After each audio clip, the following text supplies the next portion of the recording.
Recording is started. Okay. Now I'm sharing my screen. Okay, screen is already sharing. So today we are going to enter the new topic. That's new module in your syllabus, which is Fiori. Okay. Okay. Actually, we have already seen, right, what is SAP Fiori. SAP Fiori is nothing but the design language. Means it provides a set of rules, right? It provides a set of rules to design the SAP Fiori, SAP UI5 or SAP Fiori web application, right? So, SAP Fiori is a user experience framework and design language developed by SAP. See, it's a design language provided by SAP. SAP Fiori is not a technology, means it's not a programming language. It provides a set of rules which we use in order to, uh, we need to follow those rules and you need to develop your application. Okay. It aims to provide Fury aims to provide more intuitive, role-based, and consumer-grade user experience for accessing and interacting with SAP application. Role-based means based on role you will be able to access the application. What is role-based means you will understand more about this when we go to the SAP basis and all. Okay, it aims to provide more intuitive consumer grade user experience for accessing and interacting with SAP applications. Okay, now we are going to know about the overview of SAP Fiori guidelines. Okay, SAP Fiori is the set of rules, right?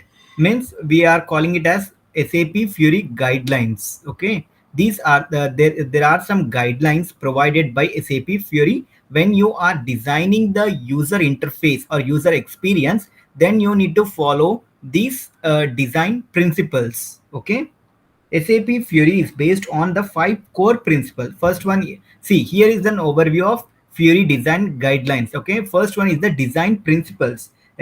What is design principle means? SAP Fiori design is based on five core principles. It should be responsive, it will be simple, coherent, delightful, and role based. Okay, these are the five core principles of SAP Fiori design.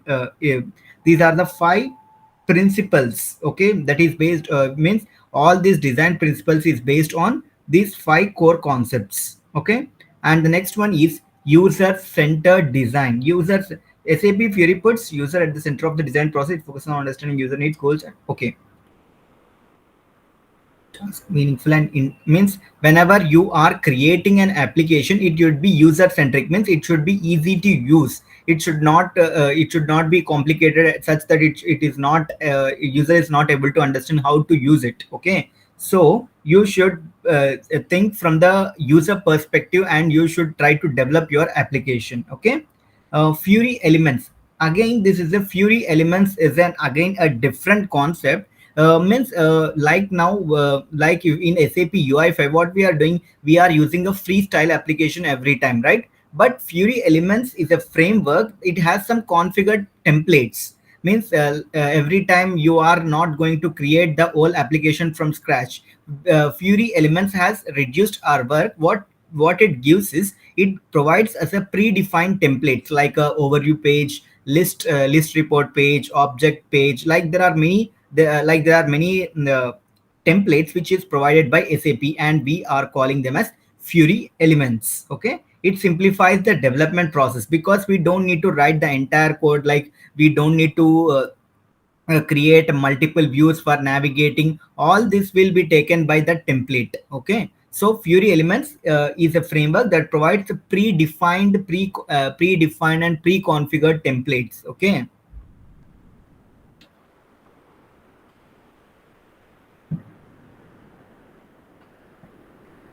and the next one is, are you there, Rajiv and Vivek? Are you listening?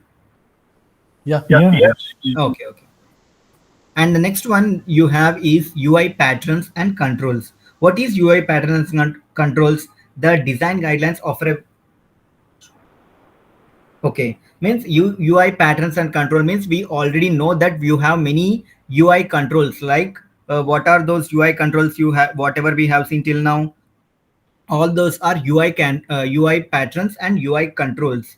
Uh, those include lists, tables, forms, navigations, notifications, many more, right? All these are the UI controls. Means you need to use these UI controls to develop the application. That is also one of the Fury design guidelines. And responsive design.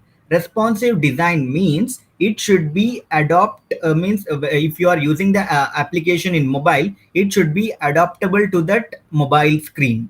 If you are using in a tab, it should be adaptable to the tablet. So you should develop an application such a way that it should be adaptable to that particular type of device that we are using.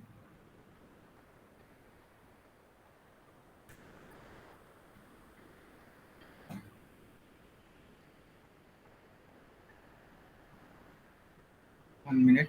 Okay. And the next one is visual design. Visual design means it should be visually appealing. Means it should not like a normal application. Whenever you see it, it should be visually appeal. Means it should be it should be easy to use, and it should be consistent appearance. Suppose if you are having a many applications in your organization, and when you are using them from the launch pad, that the theme should be same across all the applications. It should not like you are using one theme in one application and another theme in one application. Again, this is also not a good practice. So the theme should be consistent across all the applications in your organization. It's not like you are using one theme in one application and another theme in one application. It should not be like that. Accessibility. Accessibility is a key consideration is a means it is easy to access. It's not like you need to do a complex operation to access the application. So that accessibility should be easier. Okay. Localization and internationalization. This we already know. We have already done this. What is localization and internationalization means? It provides the recommendations. Suppose if you are using the application in Europe, then your application should be transformed into that particular country. Okay, for that we are maintaining the internationalization concept. Means it supports multiple languages. It's not like it's limited to only English. It can be used in any other language. Only thing that you need to do is you need to just maintain the I18 internationalization text in one folder, and you need to map those I18 text to your XML and controller. Okay. um, and the next one, here we are going to talk about custom Fiori application and standard Fiori application. Okay.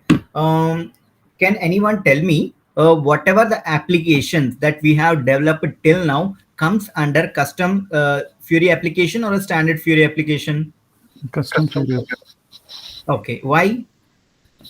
See, we are creating new application, right? Yeah, I we are mean, creating new application, but why it we is are called as using Z underscore Z. I mean, yeah, if it's not like we if custom means, see, it's not a standard one from Fiori, standard application from Fiori. So we are we creating our own application, right? Huh. See, custom application means whenever you are creating an application from scratch, Yeah, correct. and it's not whereas the standard Fury application is nothing but a pre-packaged out of Fury box Fury application which is ready to use. It's not like you are creating anything. You are creating your or you are not developing it from scratch. It is an application. It's a ready to use application provided by SAP. Okay, that is called as standard Fury application. Where if see, whenever you when in any organization, if they are want to implement an application, they'll first check if there is an already application available in provided by SAP. If it is not provided by SAP, then they will switch to custom. Okay, otherwise they won't invest in developing a new custom application from the scratch, because if SAP is already provided a standard application for them to use, they just need to configure, and they can configure into Fiori Launchpad, and the users can ready to use. It will means there is no much development also involved in this, because it is standard Fiori application which is a ready to use application. Means you don't need to do anything, you just need to configure them into your SAP SAP system, and it is ready to use for the user to use it. Whereas in the custom application, see, means if the business requirement does not have any standard Fiori application, then it's time to switch to the custom Fiori application, right? Whereas the custom Fiori application, you can design whatever you want. Whereas the standard application means the for the common business requirements, the SAP will provide a set of standard Fiori applications. If the application serves your requirement, then you can use it. Otherwise, you can go for creating a custom Fiori application. But there are some disadvantages in using custom Fiori applications. Can anyone tell me? Disadvantages. Yes. It is Any time SAP taking. packages, any enhancements, any support packs apply, it won't apply for custom build application by SAP. I didn't get you, Raju. Can you tell me again? If SAP adding more features to the standard delivered solutions, where you developed a custom application, it won't be applicable See, for your you are custom. see why we are switching to standard from standard to custom, because our standard Fury application doesn't meet the business requirements. That's why we have developed a custom Fury application. Okay, after few years, if you are upgrading your Fury system, then your custom Fury application might not work, because there might be changes. Suppose when you are upgrading your Fury system, the libraries in your Fury system also gets upgraded. Okay, there might be chances like you are using a control in your Fury application which is deprecated in the latest version of SAP Fury library. Yeah, got it. Then in that case your custom application won't work. Then you need to do the changes in your custom Fury application. Suppose if you are using any UI control, uh, and it is working okay in 1.7.4 1.74 version, and now your SAP Fury system has been upgraded to 1.8 or 1.84 or something, and it is deprecated now. Now your SAP Fury system has been upgraded, so your custom application won't work for the users. Then you need to do the changes in your custom Fury application. Whereas the standard Fury application, whenever they are updating the libraries, they also update the standard Fury application as well. Then even though if you upgrade your SAP system, your standard Fury application won't have any problem. Okay. Okay. Yeah. And one more doubt. I mean, see, who is going to decide which application we need to use? I mean, See, there are a lot of standard applications, right? yeah, there is in any organization there is a functional consultant, right? Yeah. They'll see if there is an already standard Fury application existing, if and it suits for the requirement, then they'll ask you to configure that standard application. Otherwise, they'll go for the custom application. All this will be decided by the management or whoever in the team. Okay. If you want to check the standard Fury apps, what are the standard Fury apps and what are all those configuration details, you can go to Google and just type SAP Fury apps library. Okay. Yeah. If you open it, you will be able to see all. You need to select the type of system that you are using, and then you need to select that based on the type of system you are using, you need to select it, and you can search for the standard Fury application details, configuration, everything will be provided there. You can just use them and you can configure into your SAP system. That's it. Yeah. Okay. We'll also go through that as well. Okay. Yeah. And next module 2 is developing an end-to-end custom Fury application. Okay. already we have did many applications, right? We have created for employee, we have created an application, right? For using the standard sorry, using OData, we have created a custom OData project, and we have registered that service, and we have used that in UI5 as well, right? Like this we have developed around 3 or 4 applications, right? So developing an end-to-end custom Fury application means, what do you mean by end-to-end? Which means it's a process of creating an application from scratch, complete and tailored Fury application from scratch to address specific business needs. What it involves from scratch means, this involves designing and implementing the user interface. What is the first step? First, we need to create the user interface, and then we need to integrate with the backend system. Once you have successfully created the user interface, then what is the next step that we need to do? We need to call the OData service, and we need to get the data, and we need to bind the data to the view. Okay, backend system and data sources, ensuring the application follows the Fury design principles and guidelines. Okay, means we are, while implementing all these things, you must be ensure that you are following the Fury guidelines and principles. What are those Fury guidelines and principles? This 1, 2, 3, 4, 5, 6, 7, 8. You must be adhere to these rules while you are creating a Fury application. Okay. Now we are going to implement an end-to-end custom Fury application. Okay.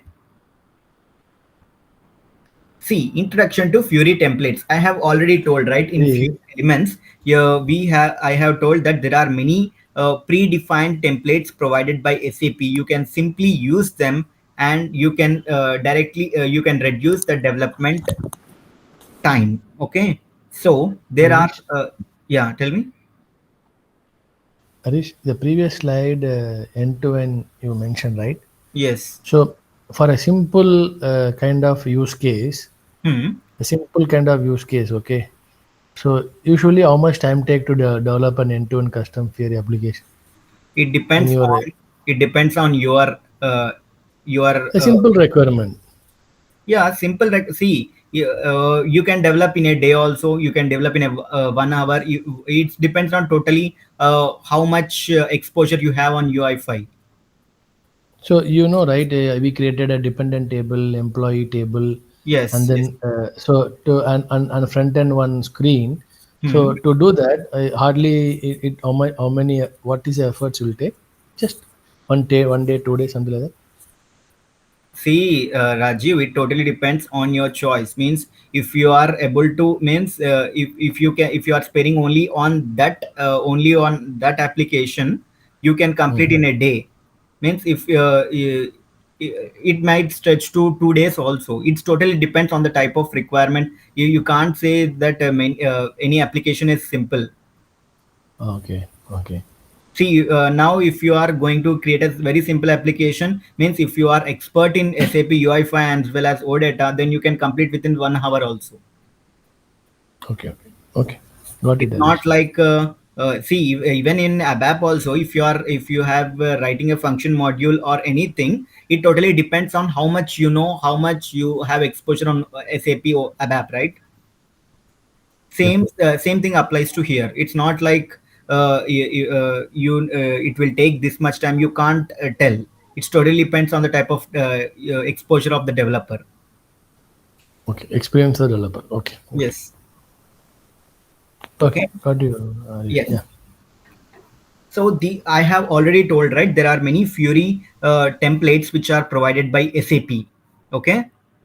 Now one of these are the these are the six. Okay.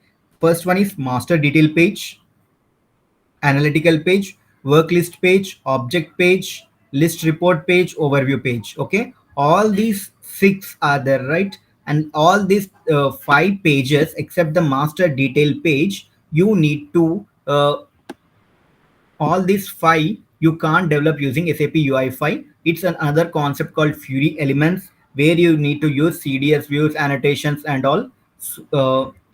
Whereas the master detail page, you can create your application from SAP UI5. Okay. Today we are going to implement the master detail page in SAP UI5. What is the first step that we are going to do? We are going to create a master detail application. Next, we need to integrate with the backend data, bind the data in master and detail page, provide two buttons for approve and reject, and save the approval status in backend. Accordingly, update the list in master page. Okay. Have you ever seen the master detail application? You have any idea, Rajiv and Vivek?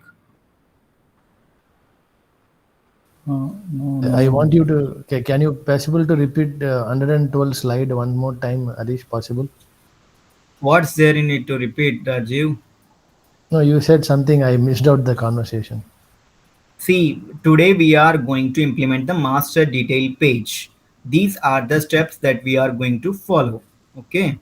So what I'm asking you is, you have any idea about master detail page, or you have seen any time? Master detail means left side list will be Yes. coming. Yeah, Left it's side it's a list, and and the right right side you have the detail details. page Yeah, where you will be able to see whatever your screen that you are using is also looks like master only. If I press it, this slide, it will show on the right side, it will show the same data, whatever the data that I have pressed, right? See, if I'm pressing on the left side, I'm pressing this one, it will show on the right side the same one. So here also you need to create a master detail page, and you need to you need when the user presses here, you need to show the data here on the right screen. Okay. You have any doubts, Rajiv, on this?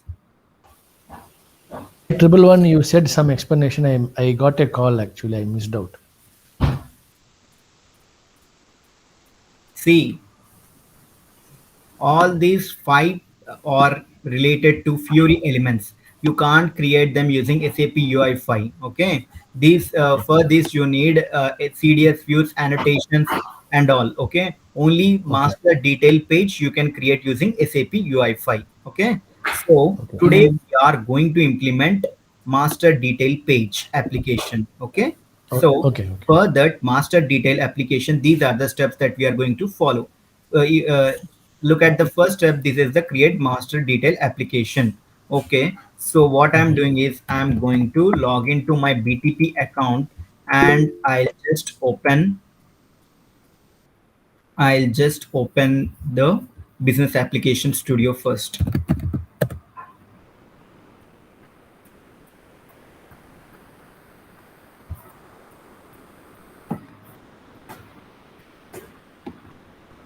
Okay, we are going to use the same OData.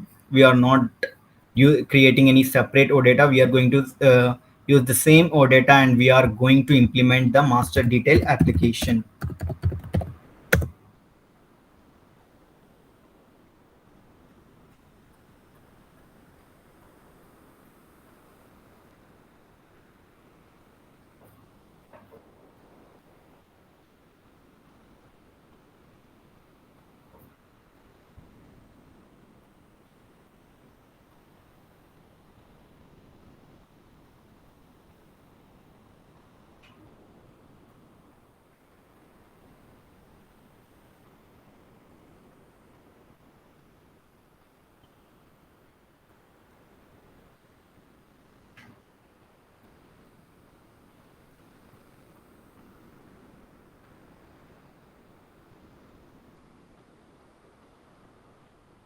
Okay, till it starts, we are going to we'll now see what is a master detail application. Okay. yeah. Harish, are we going to cover this CDS views and annotations also? No, no, no. No, right. Okay, master detail page in SAP UI5. Okay, images. See, our master detail page look like this. On the left side, you will be having the list, and the right side, you are going to see the screen. Whenever if the user presses on object one on the right side, you should be able to see those details. Okay. If you go to SDK demo kit, also you have these details.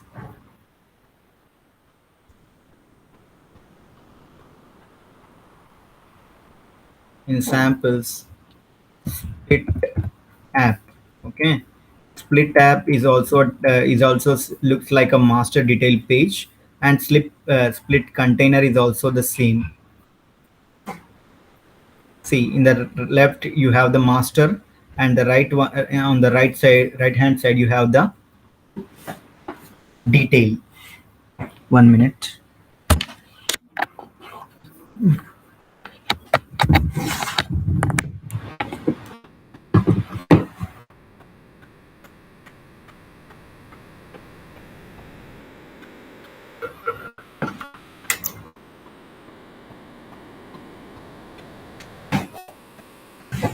Yeah, on the left side you have the master, and the right side you have the detail page. Okay, let's see our dev space is running.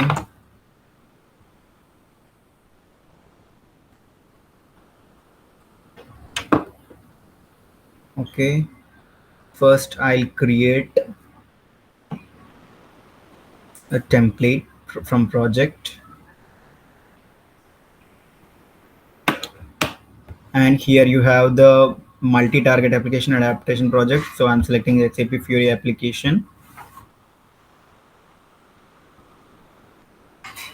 and if you see here you have the different types of templates whatever we have seen till now: basic list report page, overview page, analytical list report page, form entry object page, work list page, custom page. See, these are all the SAP Fiori elements application based on custom page based on flexible programming model. These are all you need to do with SAP Fiori elements. But if you see, you don't have this master detail page. In WebID, we used to have that template available, but whereas in Business Application Studio, they have removed that template. So we need to create that business master detail page from scratch. So we are just selecting the freestyle application and selecting next. In WebID, we used to have that master detail template, but here they have removed this. In after switching it to the Business Application Studio, they have removed it. I don't know why they have removed it. Maybe they want to show only the Fiori elements templates. That's why they removed.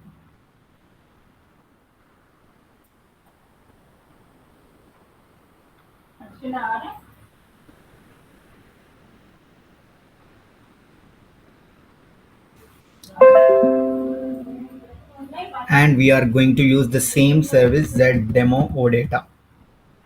Okay.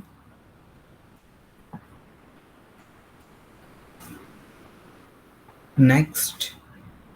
So we are going to create two views, right? One is on the left side and another one is on the right side. Left is the master page and right is the detail page. So starting, I am going to name my view as master. Okay, because this is the first view which will be created automatically, and the project name that I'm going to give is, you can give anything, so I am giving, so it should not be capital, master detail. Okay, so I just created the master detail. I am clicking on finish. We have just created a Fiori application. Okay, so let's wait until it installs the dependencies.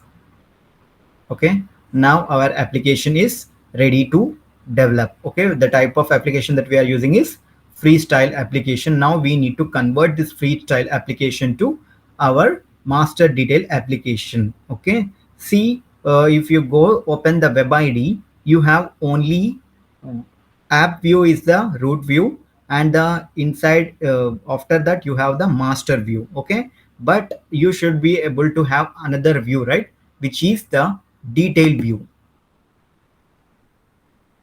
So you need to create a new XML file inside the view. What is that new XML? You can name anything. So for easy understanding, I'm just naming it as a detail page. So I'm just giving as detail.view.png. XML. Okay, so I created the detail view XML. So I'm just copying the basic code from here to here, same like how we just did for navigation from one view to another view. You just need to follow the same thing. I'll tell where you need to do the changes, but first we need to create the same like how we created the application for navigating from one view to another view. Same like I'm going to create the controller for detail view as well. Detail dot controller dot js. Okay, so I'm closing these two. We have created the detail view. Now we are going to copy the basic code from master to controller. Copy and just pay and just paste. Controller, again you need to change this name to detail. Okay, we have just created a new view and controller. I'm just closing everything. Okay, now what is the next step that we need to do? Can anyone tell? We have already seen this in navigation concept, so I think you have practiced it because it was on the during the starting classes. What we need Model, to do next? In manifest, model. Yes, in manifest.json you need to create route. Okay, for master we have already a route, so for which we need to create a new route. for detail. Yes, for detail you need to create a new route. Okay, so I'm just copying everything and just pasting it. Okay, you need to change these names. Route, I'm naming it as route detail. When I'm navigating, I want to see the name of the view on the URL, so I'm just mentioning detail here, and I'm just mentioning the target as target detail.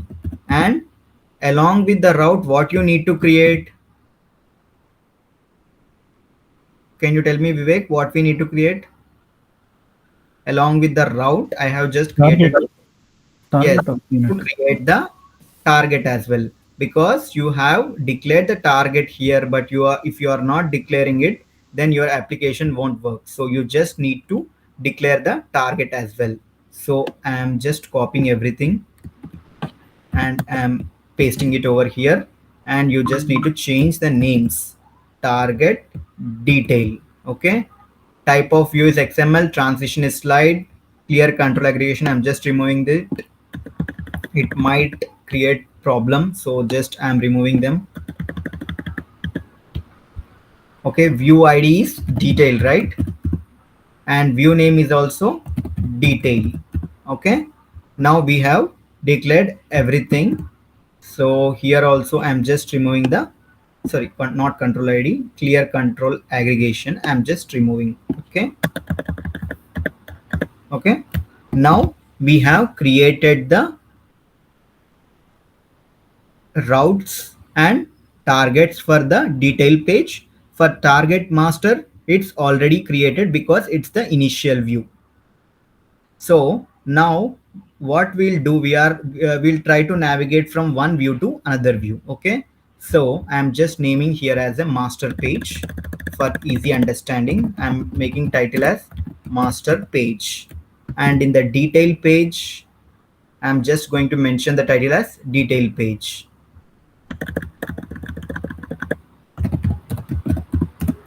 Okay, just run the application once and see whether if it's working okay or not. No FLP.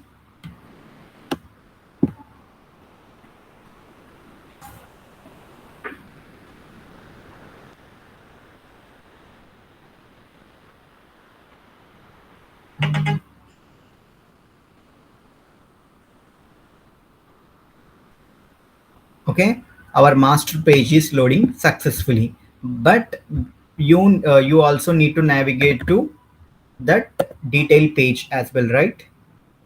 Sorry, not here. Okay, I'm going to the master view and I'm just going to create a button. When the user clicks on it, what I'm doing, I'm navigating it to the second view, content. Okay, so I'm just creating a button id equal to, what is the id btn text equal to click here and press equal to on, sorry, on. You always need to follow the camel case again, that is also Fiori design principle.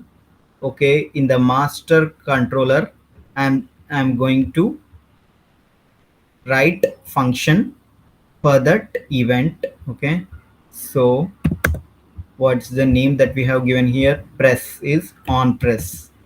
So on press function. Okay, what we need to write here, this dot get owner component. After that we need to get router class dot nav to, you need to here mention here route name, which route we want to navigate from master view, detail view. What is the name of the route? It's a route detail. So I'm just copying it and pasting that name here. Okay, let's see when I'm clicking on it, it's going to navigate or not. I'm clicking here. See, it's navigated to detail page. Till now, we already know about this, right? Now we need to convert this to our master detail page. So I'm just going to so before that, what we'll do is we'll go to SDK and see SDK demo kit and API reference. Okay, see what is our root view. Can anyone tell me what is our root view?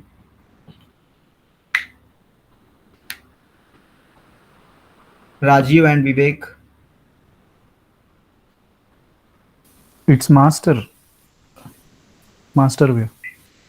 No, our root view is app view. Okay. Okay, here we have created the app. From the app, it's going to call the master.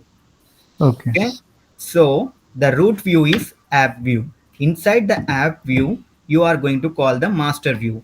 And what is the see, in the app view you are just declaring app as id. In the master you are directly starting with page. Why?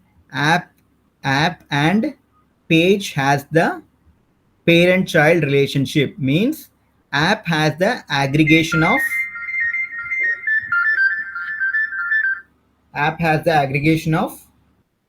pages. So that's why it's going to, that's why they have used the pages as the aggregation. So we'll just go to demo kit and let's see for app.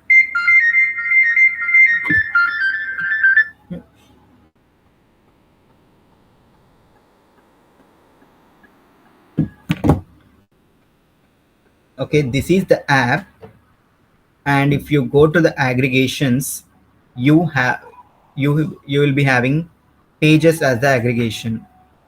See, pages, this is the default aggregation. So that's why we are using the aggregation as pages. But now we don't want app, we want a master detail page, and we are going to call it as a split app. Okay,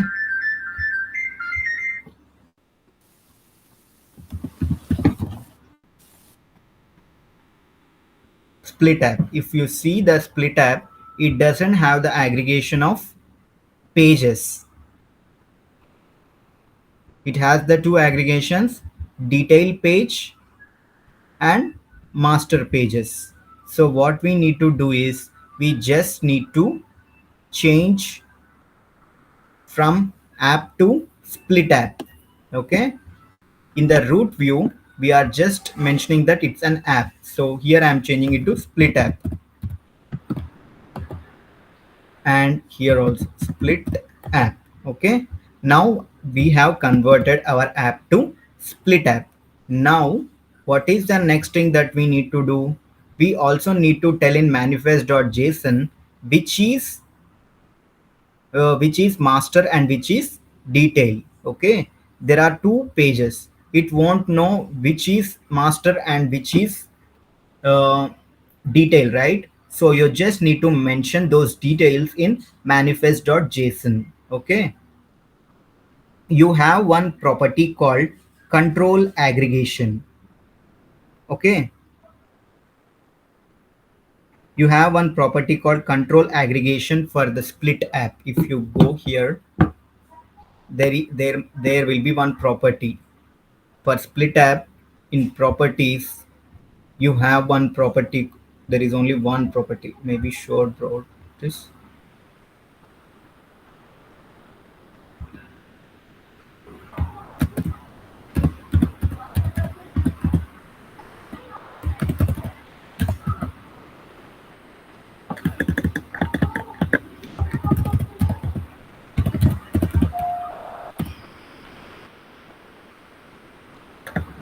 Okay, maybe in targets you will be having, right? So if you go to targets, routing and targets, you have this control aggregation. See, control aggregation. In control aggregation, you need to mention what is the type. Okay, whether it's a master page or detail page, you need to mention that one. So if you see in our application, you have two targets, target master and target detail. So which is that which is our master one? Target master is the master page and target detail is the detail page. So you just need to mention that here, control aggregation equal to master pages. Okay, well, let's see what is, see, it's a camel case, it's following. So master pages, first one is the master pages, and the next one that you have is master is the one which looks on the which comes on the left side, and the detail is the one which comes on the right side. So detail pages. Okay, now I am just saving it. Let's see if our apps look like master page.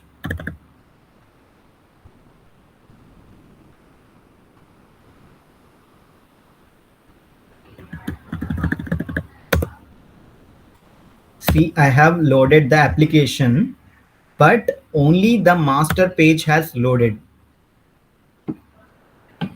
Why? Can anyone tell me, Rajiv or Vivek, why only master page is loaded? Why not the detail page? Mm. I mean, in controller, we did not. No, you don't need to write anything in controller. Okay, I'll tell you why. See, whenever you are loading the application, the first route that gets called is route master. Okay, Yeah. right? In the route master, what is the target we have mentioned? Target master. Only one target, which is target Yeah. master. That's why it is loading only one target. If you want to load another one also, what you need to do? I mean, You need comma. to mention another target name here. Okay. What is our another target name? It's a target detail. Detail. Yeah. So I'm just mentioning that name as well. Okay, now I'm just saving it. Now if you see, it will load the two pages, one is the left side page and another one is the right side page. See, master page as well as the detail Detail. page. Now now we have created the master page. Now what we are going to do is, we are going to display the employee list here. On the left side, I'm going to display the in the line by line, I'm going to display employee ID. Here the number of days present. Okay, we have created already a OData service, right? So we are just calling that, and we are going to just display the data here. Okay, first we'll do that. Okay, see in the PPT you have integrate with backend data. We have done bind the data in master and detail page. Okay. Now we are at the third step. We need to bind the data in master and detail page. Okay. So I'm going to just get the metadata of that application, of that OData service. If you go to the network, when you reload it, we have already connected our OData service to this application, right? Have we integrated OData service to this application? Yeah, yeah. Yeah, because during the creation, we have told that this is the OData that we are going to use. Now I am going to see the metadata. So in the metadata, it will give you an overall idea about the OData service. If you see here, you have the dependent set. This is the another one of the entity set, attachment set, EMP set, approval set. Approval set is the new set that I have created, and there is an association between the header to item association. All these things will be mentioned in the metadata document. This is very important. This document is very important for a developer. So whenever the OData developer creates OData, and then they'll give you this metadata document. Then once they give you the metadata document, you need to start integrating your uh, entity types, entity sets to your application. Okay, now what we are going to do is, if you remember, for EMP set, this is the EMP set. We have created all the 5 operations, right? So CRUD operations, all the 5 CRUD operations, right? So first what we are going to do is, we are going to call it, and we are going to get all the employee records. So in the master controller, we are going to display the all the list in master, right, on the left side. So I'm just writing the code in master only. This dot get owner component dot get model, okay, dot read. What is the entity set name? It's an EMP. You need to mention set as well. Okay, and you need to open this braces. If it's success, it will go to the success function. So I'm going to declare 2 functions, success function, and I'm mentioning this bind so that you can use this inside as well. Okay, so another one, error function error dot bind of this. Okay, now we are going to get the OData inside this. Okay, this dot. Okay, now you need to declare a JSON model where OM. Okay, OMP equal to, I'm going to create a JSON model, new sap.ui.model.json dot JSON model. Okay, now I am going to pass the O data inside that JSON model, and now you have the data in our JSON model. Now you need to set this model to the view. This dot get view dot set model. Okay, we are setting it to the model.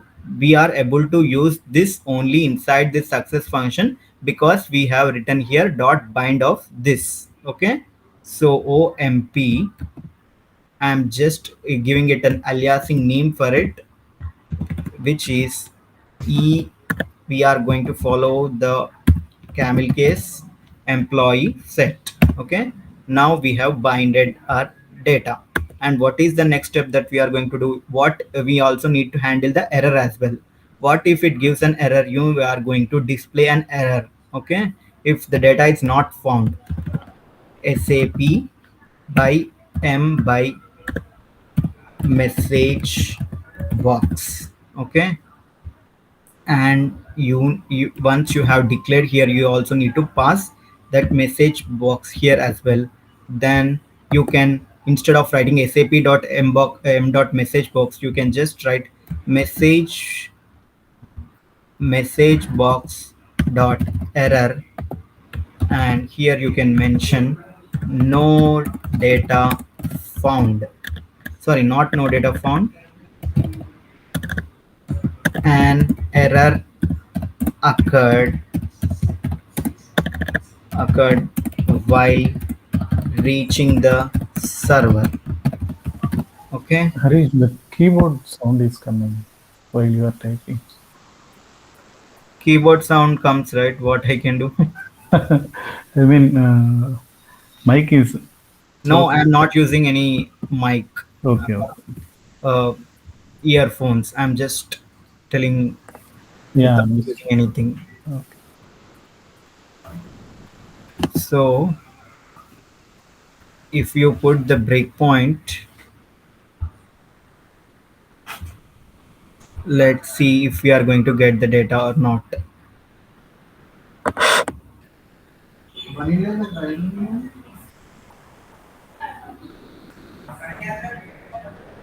See, we are getting the 24 records, right? We are going to get all the 24 records. Now you need to have some controls in the master page, and you need to bind those data here. Okay, so before first what I'll do is, in master view, I'll just remove this button. Okay, and I should place some controls on it, right? So you need to thoroughly check the SDK, and you need to display the list, right? So if you go, sorry, if you go to SDK, you have many samples, right? If you check the list,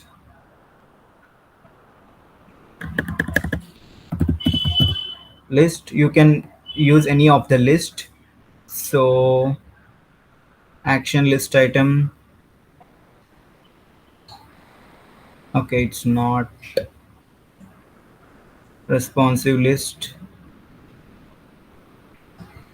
Their object list item we can use. Okay, we,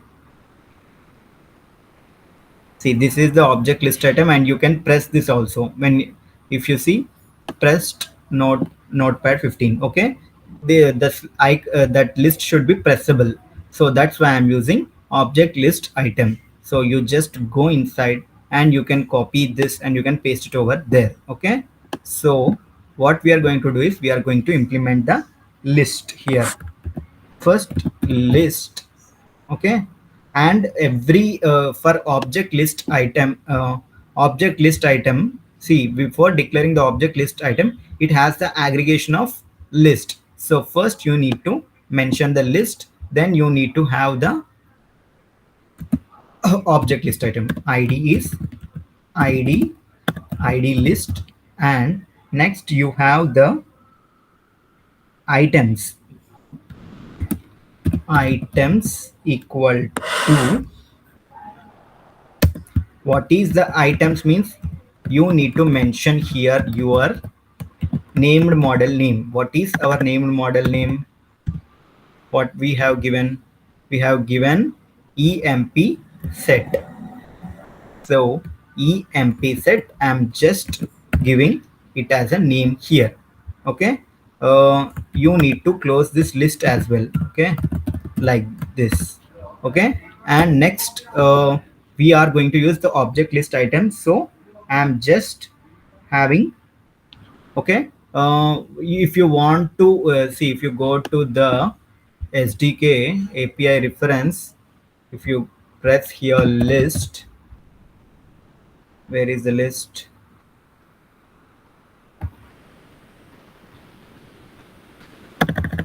sap.m.y sap.m.list. Okay, this is sap.m.list, and if you see, now we want to set a title to it. Okay, So for that you will be having on property called header text. So I am just using that header text. Okay, and in the header text I am just mentioning the name of the, okay, what we are going to mention here, employees. Okay, and next you have this object. See, these are all the aggregations available for list: action list item, column list item. And which one we are going to use? We are going to use object list item. Object list item. Okay, we have just created the object list item, and for this I'm just mentioning the id obj list. Okay, inside this you need to declare your all the controls. Okay, for object list item, this is the list. So for that, now we'll just go to API reference aggregations,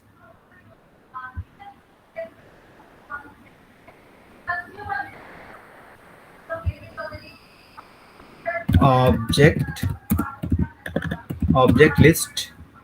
See, object list item. In that, if you see the properties, you will be having many. Harish, Huh.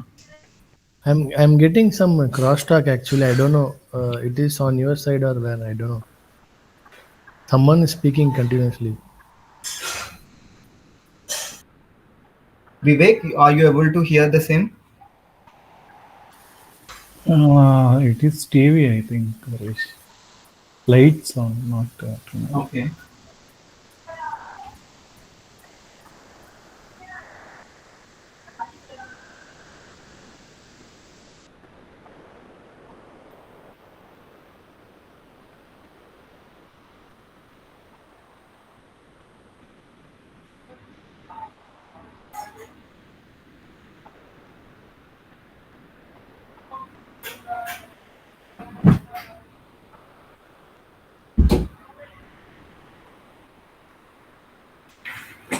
Okay. Now you are able to hear. No, No. better. Okay. So where we are at, we are heading. So I want to put a title to it. So for the title, there might be one property. See, you have the title property. So I am just putting a title, and in the title, I want to mention the employee ID. So what is the name of the header set? Employee set. And you need to mention here property name. If you go to this metadata document, if you open the employee emp set, employee is the, in the employee field you are going to get the employee ID. So I'm just copying it and pasting it here. Okay, okay, you understood how, what is the use of the metadata document now? Yes. And you have this type, right? If you go to the property, you have this property called type. You should always mention it as active, otherwise you are not you will be not able to press that list item. Okay, type should be active. Okay, otherwise it won't be pressable. So I'm just keeping it type as, so I'll just press enter here.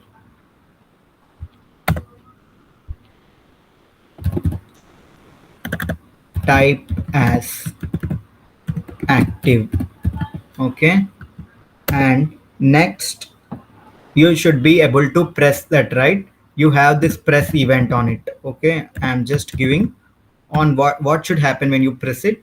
You should write in one function on list item press. Okay, this is the press. Okay, you don't need to have again another inside this object list item, because for mentioning the number also you have one property called number for this,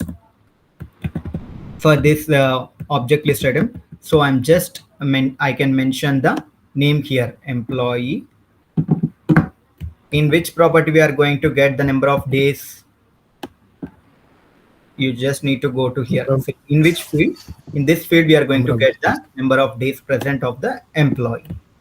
Now I'm just beautifying it. Format document with which XML tools. Okay, somewhat it become good. Okay, now I'm just going to check whether it's able to load employees list on the left side. Why there is no data?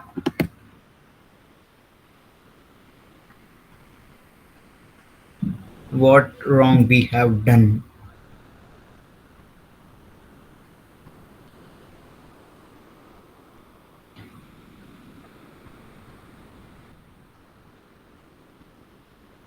Set model OEMP employee set. Okay, O data dot results, because you are going to get the data inside the results. So now you will be able to see the data here. See, now it's loading the list of all the employees. If you see, it's not in a ascending order, means which record should come first. It should be in ascending order, right? See, 2 is here, it should be on the top. So it's not in ascending order. So we, for putting them in ascending order, you, while using in the entity, use when you are setting the items, you at that time you need to mention on what basis you want to sort the list. Okay, for that you can use sorter equal to, and you need to give path. Okay, on what basis you want to sort the list. So I'm just giving employee, because employee, on the basis of employee ID, I'm just going to sort.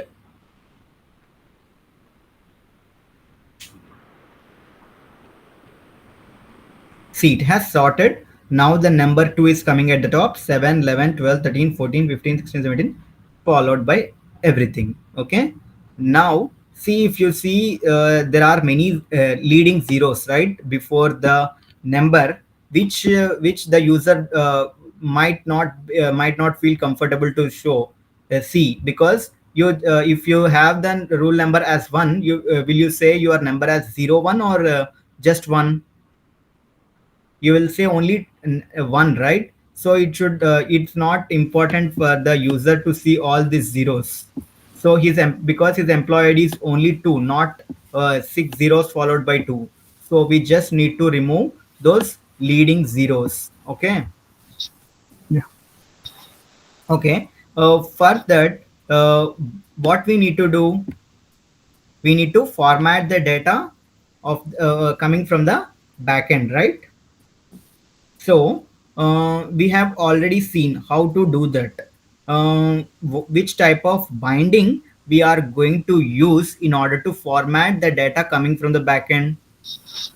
Expression binding. Yes, you are right. You are following the class then. Only theory I am following.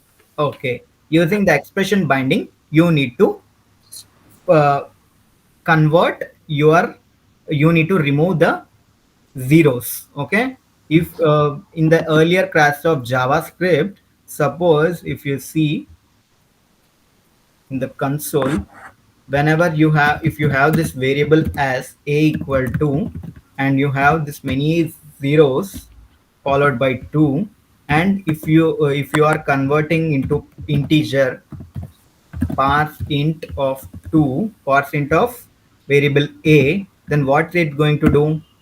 It's going to remove all the leading zeros and it's going to convert it to the integer. So same thing we are going to use here in our binding. Okay, so whenever you are using expression binding, you need to start like this. First you need to put equal to, and then you need to start parse int. Okay, once you put the parse int, and you are writing inside the, okay, it has loaded, we need to write inside this, right? Inside the round brackets you need to pass the values. But before that, whenever you are using expression binding, before binding value you need to give a dollar symbol here, and followed by this square brackets. Okay, we are just using the parse int, and we are just removing the leading zeros from our application. Oh, why it's giving us false?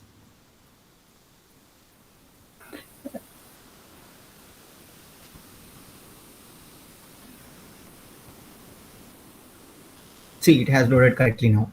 Okay, 2 7, and it's in ascending order also. Okay, 2 7 11 12 13 14 15 16 17. Okay, now we have created the left side page, which is the master page. Now I'm going to just change the name it as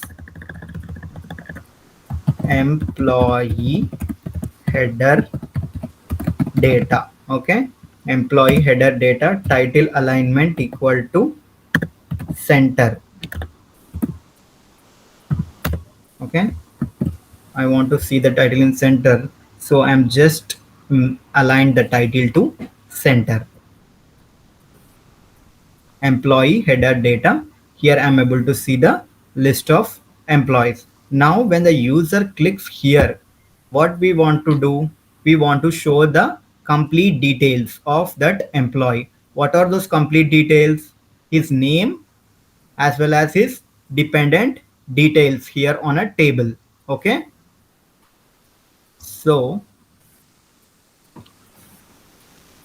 I'm closing this, and first what we need to do, we need to call the data. Okay, sorry, before that you need to pass whenever the user is pressing the some button here. Sorry.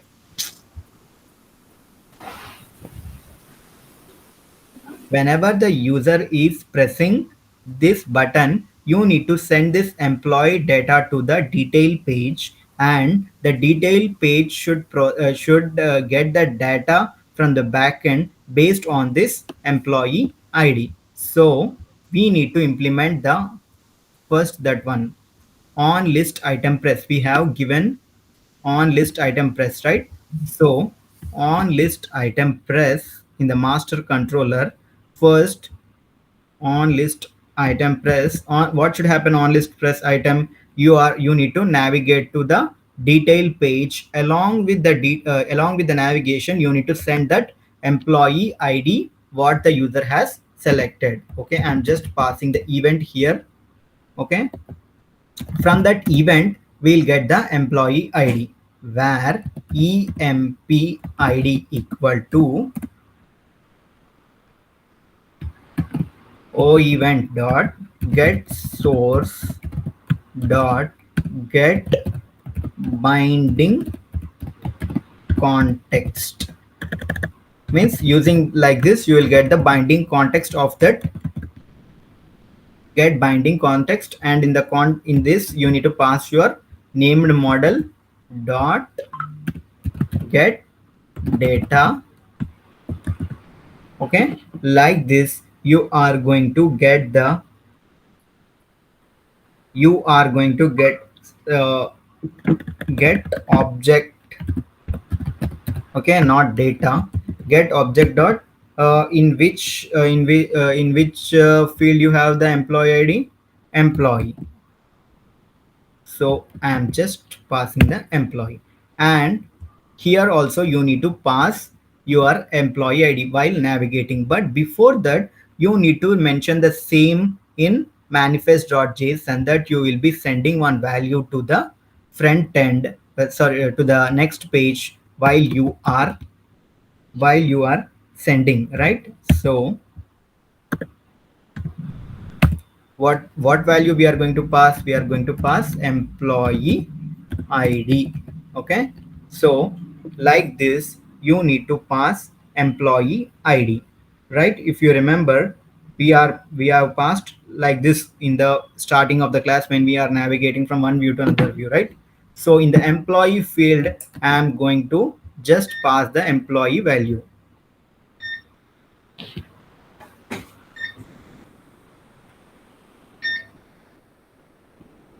Hello, hello,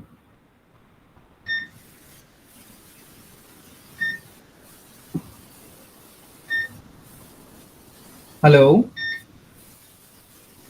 Yes, Harish? Yeah, you there? No, we are there.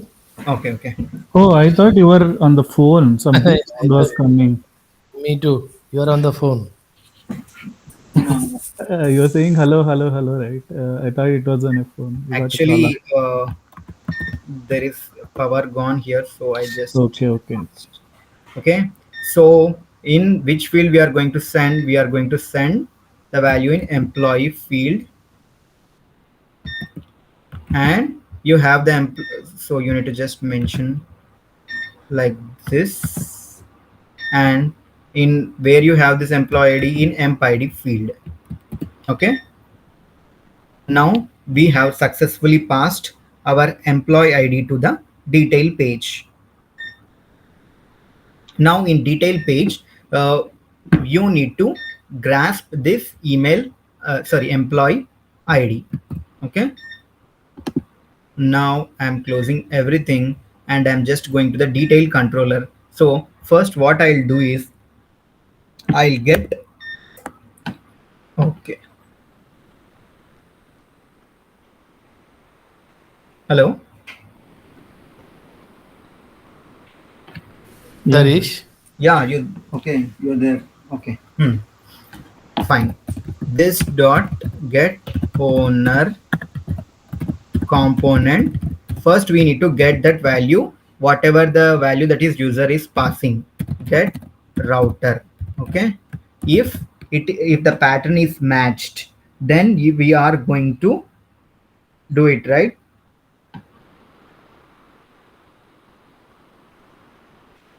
Attach route matched. Okay. And inside the function, and it has the parameter of event or event. Okay. Okay. Inside this you are going to get, you are going to get the arguments whatever the user is passing from the master page. So first we are going to declare var oemp equal to, if you want to use in this inside it, you need to write this bind of this. Why it's giving an error here?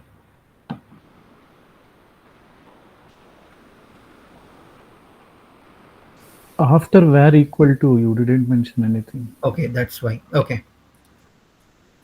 O event dot get parameter. In parameter you are going to get, in parameters, inside it you have this arguments. Okay. Inside the arguments we are going to get it, right? We have already seen this, so I'm just writing directly. Okay. In the employee field you are going to get the employee. Okay. So if you have got anything, so we are just writing if OMP, means if OMP has some value, then what we are doing is we are going to just call the expand entity. Expand, why we are calling expand entity? Because it will give the header details as well as the item details on one call. So that's the reason I'm going to call the expand entity, get expand uh, details. Okay. Get expand details. So now I am just going to implement the expand details in another function. Means why we have written here if statement, means if the user is passing some value, then only we are going to call this get expand entity. Okay. Otherwise we are not going to call. Okay. So how we are going to call this dot get owner component dot get model dot read, what is our entity name? Emp set. Okay. It's an emp set only, but the difference is this is an expand entity. Okay.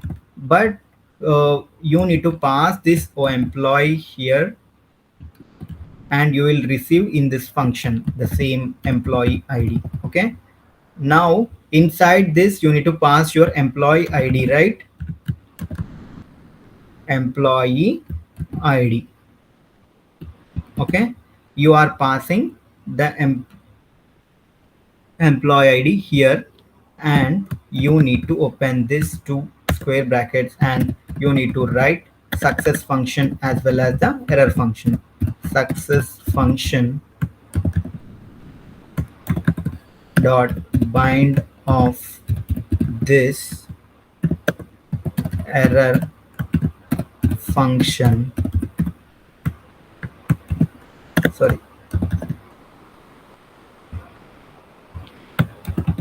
dot bind of this. Okay, we have written this. Okay, now in the success function, if it is success you are going to get the O data. Okay, if it's an error you are going to get error from the backend. So I am going to declare a JSON model. You can directly declare the library here, or you can simply call the JSON model here.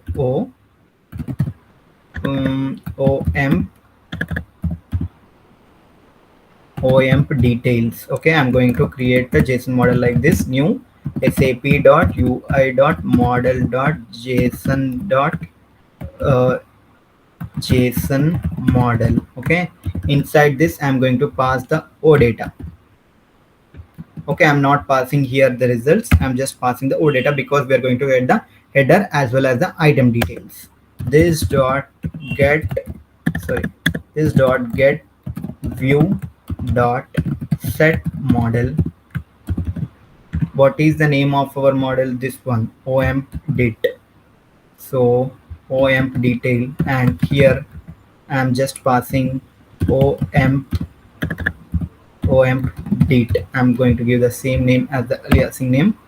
Okay, if it's an error, what we are going to do is we are just sap.m.message box dot error. Instead of declaring the library at the top, I'm just mentioning here an error occurred. Okay, so we have created this. Did we mention somewhere that we are calling the expand entity? Did we mention anywhere? It's look like we are calling an get entity, normal get entity, right? If you want to tell that you are calling a expand entity, you need to add this separate property called URL parameters. Okay, URL parameters. Okay, URL parameters, and it's an object. Inside this you need to mention $expand. Okay, like how you are like how we are going to call in uh, a GW client, same like this you need to mention here. And the expand, what is the navigation name we have? It's a dependent set, right?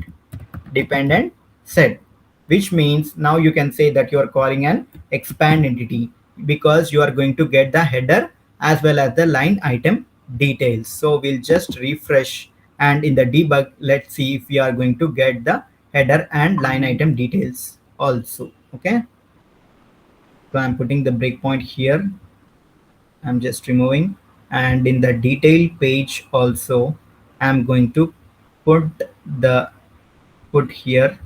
Before that I'm going to put here as well. Okay, so what I'll do is I'll press 96. Okay, here what I'm doing, I'm just passing the employee ID.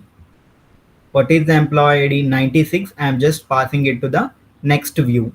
Okay, like this. While navigating to the next view, I'm just passing it.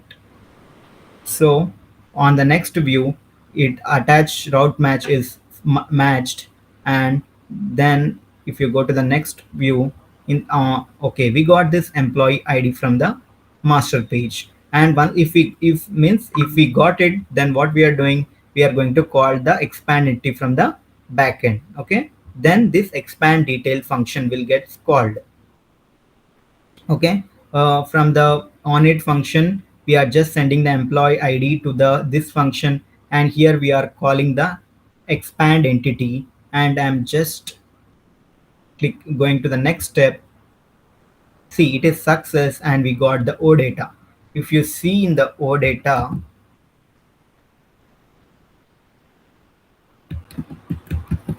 sorry, o data,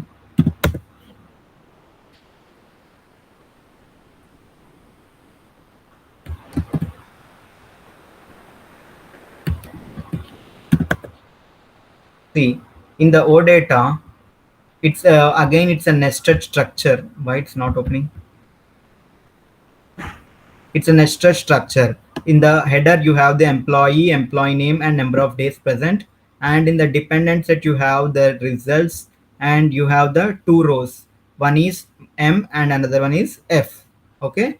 Now we successfully got the data. Now we need to implement our interface in detail view, and we just need to bind the data. Okay. So I'm just opening content here. Okay, now you need to display the header details first. What you have in the header: employee, employee name, and number of days present. So if you go to SDK, there is one called object, which starts with object only, object header. Okay, you can use this object header. Okay, like this you can display. Okay, we'll use condensed one. See, it's a lighter one, so I'm just going to use this object header. I'm just copying it and pasting over here. So object page, and the binding, where is our controller, detail controller? What we have named it as OMDET. Our named model is OMDET. So I'm just removing this one, OMDET slash.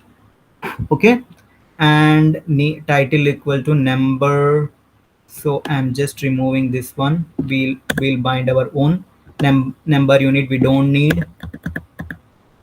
And here we are going to bind some values. Okay, in the employee. Okay, in the title we are going to bind some value. In number also we are going to bind some value, and inside the text also we are going to bind some value. In employee details, okay, binding is okay. Title, in title what we are going to mention is, we are just going to mention the name of the employee. Okay, so I'm just copying the property employee, where it is, here, employee name.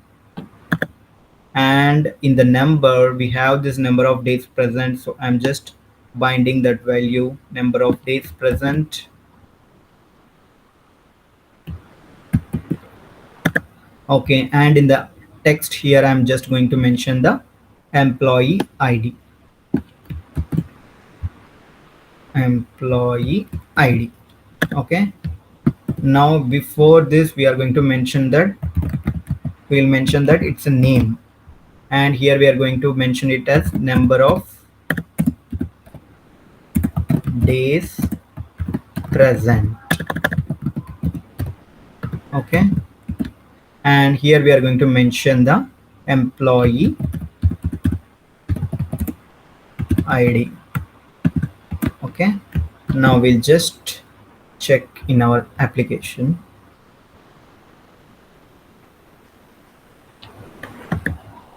Sorry,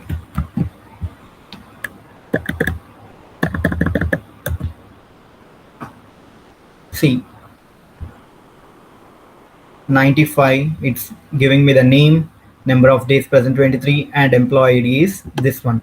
Now it has again the leading zeros. Using the expression binding we can remove those, right? So what I'll do is, I'll just use that expression binding and I'll just remove them. Okay, we have already done here. So I'll just copy.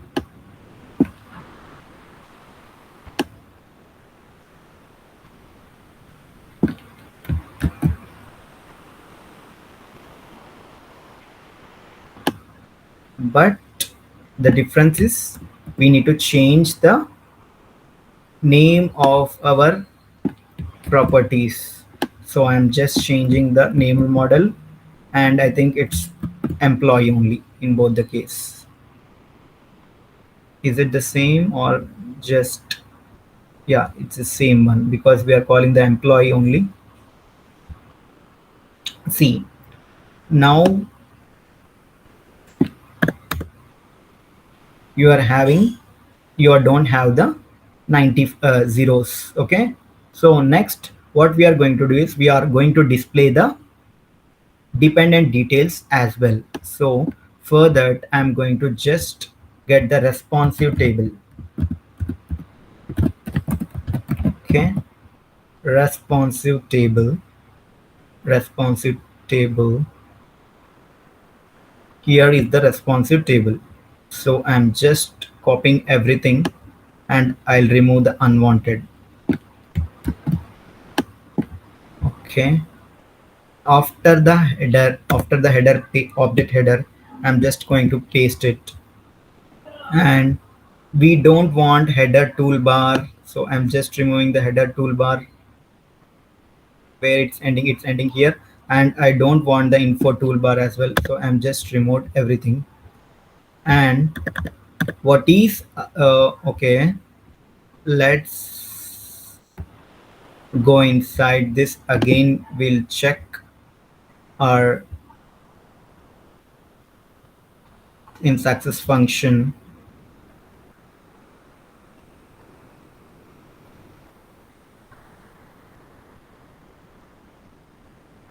See in the O, if you see in the O data,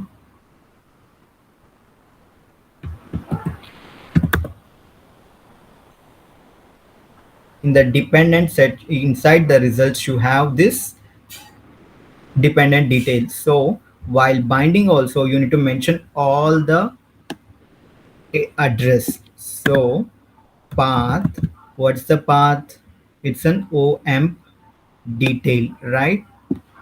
OM details slash, and here you need to mention the navigation name. Navigation name is dependent set, dependent set. And inside the dependent set you have again the results, you need to mention that as well, results. Okay, now our binding is done. And what basis you want to sort? We want to sort on the basis of employee. So I'm just taking this, sorry, on the basis of department dependent number. So now we have binded. You want only 3 columns, so first one is dependent number, right? And the next one is dependent type, and the third one is dependent name. So I'm just removing the other columns. These 2 columns I am removing. Here I need to do my binding. So we have only 2 columns, so you should also have the only 2 items. First one we are going to bind. We are going to use here aggregation binding. And I'm just removing the text.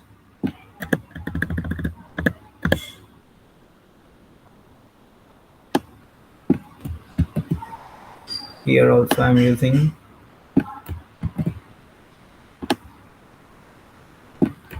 Okay, I just binded. I need to bind the properties as well. Dep underscores NEO. First one is department, sorry, dependent number and dependent type.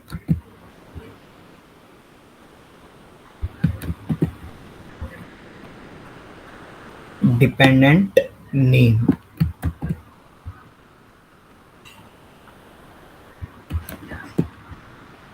Okay, save.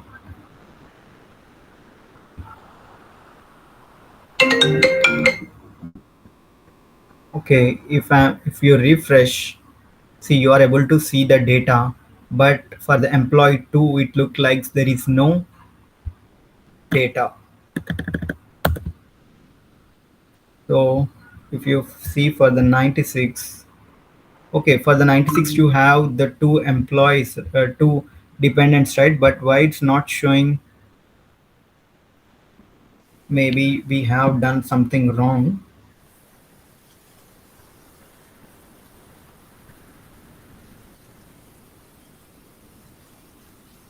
Expand entity and OMP debt by dependent set by results.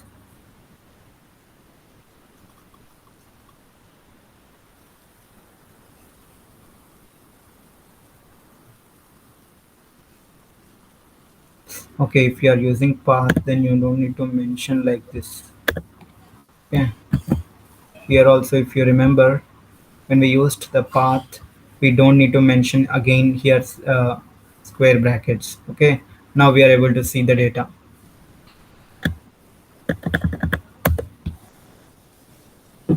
Okay, is it clear, Rajiv and Vivek, at Yeah, this point? yeah, it's clear.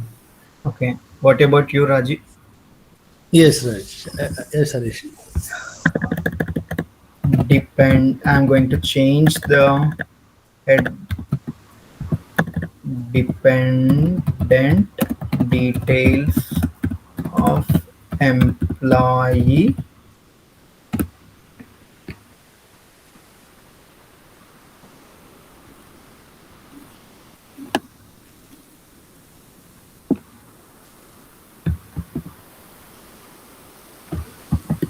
Okay, so in the title I'm just going to mention their name, their ID.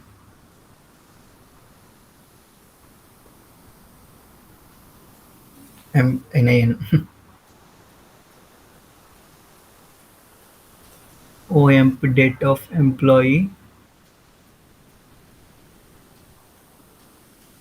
parse int OMP. It's coming here 7 by, but here it's NN. Why?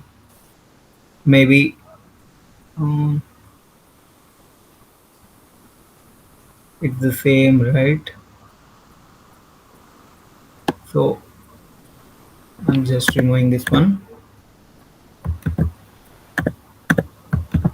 Okay, and I want title at the center, title alignment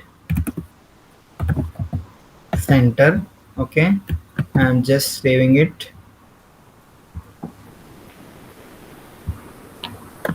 Let us assume it's an approver application. Okay, let's assume this is an approver.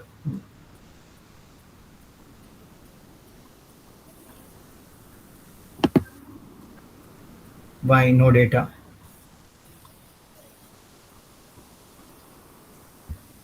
Is there any issue in the backend or what?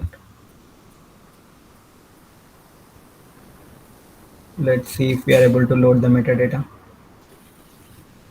See, metadata is loading successfully. And what's the issue?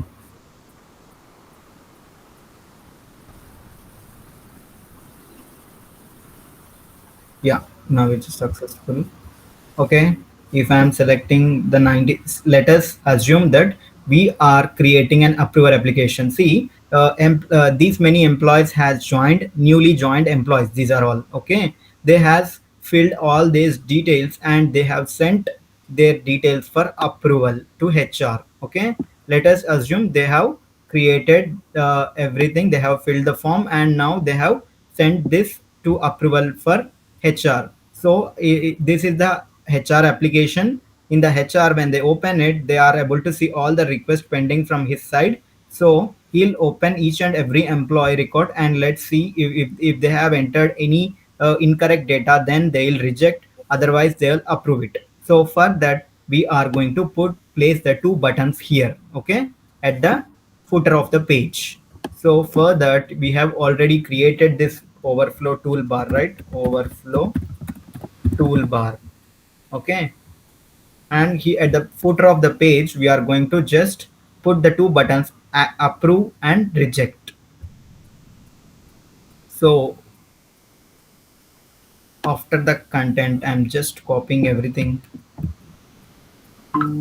and pasting it over after the content. Okay, and I'm removing the unwanted thing. I don't want other buttons other than approve and reject, and I don't want all the extra properties, so I'm just removing them.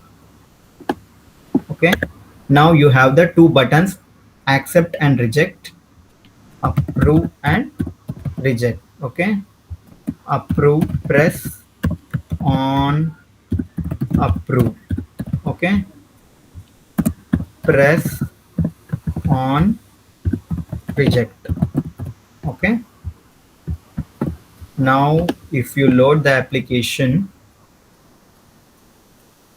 you have the two buttons on the detail page which are approve and reject. Okay, well, now we at the in the next class what we'll do is we'll implement the approve and reject functionality. Okay, at this point we'll stop our class. We'll meet on Monday. Okay, you have any doubts, Raju and Vivek? No, Harish, as of now, no. We'll go through the video once again. Okay, I have sent day 16 video Yeah, also. yeah, I have downloaded it. Okay, what about you, Rajiv? You have any doubts? Hello. Okay, maybe Rajiv went off.